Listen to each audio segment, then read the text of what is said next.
Sobat Spensa, perkenalkan saya Aya. Kali ini saya akan mewawancarai salah satu guru BK di SMP Negeri 1 Sampang. Halo Budian, selamat siang. Selamat siang. Saya mau izin bertanya tentang bullying. Boleh. Apa definisi menurut Ibu tentang bullying? Bullying ya. Jadi gini, menurut Ibu itu bullying itu adalah sebuah tindakan kekerasan, penindasan yang itu dilakukan oleh satu orang atau sekelompok orang, di mana itu dilakukan secara terus-menerus untuk tujuan menyakiti orang lain. Apa ada contoh? Bullying itu terbagi menjadi 4 hal. Jadi gini, yang pertama itu ada bullying yang bersifat fisik atau bullying fisik. Itu contohnya gini, kalau misalnya kita terkait dengan fisik, misalnya nyakiti secara fisik atau badan kita, contoh nyubit, mukul, ninju gitu kan, atau mungkin dorong, itu adalah bullying secara fisik. Yang kedua, bullying secara verbal, artinya diucapkan atau dilakukan dengan kata-kata. Misalnya kita bisa mengejek, kita bisa menjelekkan orang, mempermalukan orang dengan kata-kata kita. Misal, ayah anak stunting nih, bocel nih, hitam nih, jelek nih.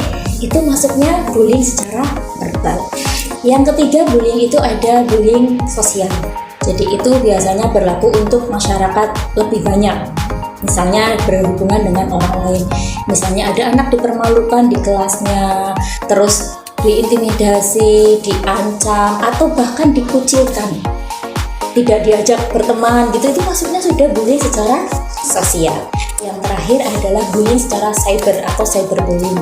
Itu biasanya dilakukan di media-media sosial.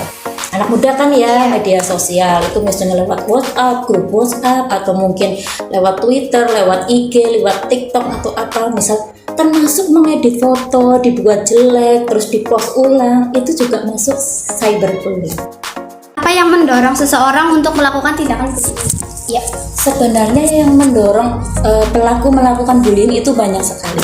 Salah satunya biasanya yang terbesar adalah ketika si anak itu hasil korban bully. Jadi biasanya anak yang melakukan bullying adalah punya masa lalu yang tidak baik. Misalnya dia dulunya korban bully, tapi dia tidak bisa melawan.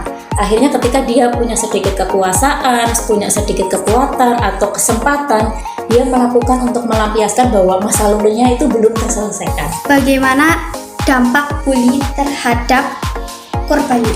Dampaknya banyak, tergantung bullying apa yang kita lakukan. Kalau secara fisik jelas, artinya kita menyakiti, gitu kan. Bekas dicubit mungkin bisa kemerahan, bekas ditampar mungkin bisa divisum atau apa, atau mungkin ketika didorong kita jatuh, gigi patah atau ada yang terluka. Itu secara fisik. Secara verbal, secara cyber atau secara sosial, jelas itu berdampak ke psikisnya si korban. Nah, dari dampak-dampak itu yang paling parah adalah ketika si korban tidak hanya merasa tersakiti, tapi juga si korban itu merasa ada traumatik di dalam dirinya. Artinya dia mengalami ketakutan-ketakutan yang tingkatannya cukup tinggi atau depresif dari hasil bullyingnya teman-teman itu. Sekolah sudah melakukan banyak hal.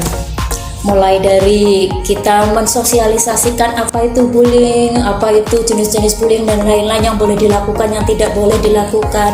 Kita juga pasang pamflet-pamflet, spanduk, terus banner agar kita selalu mengedukasi.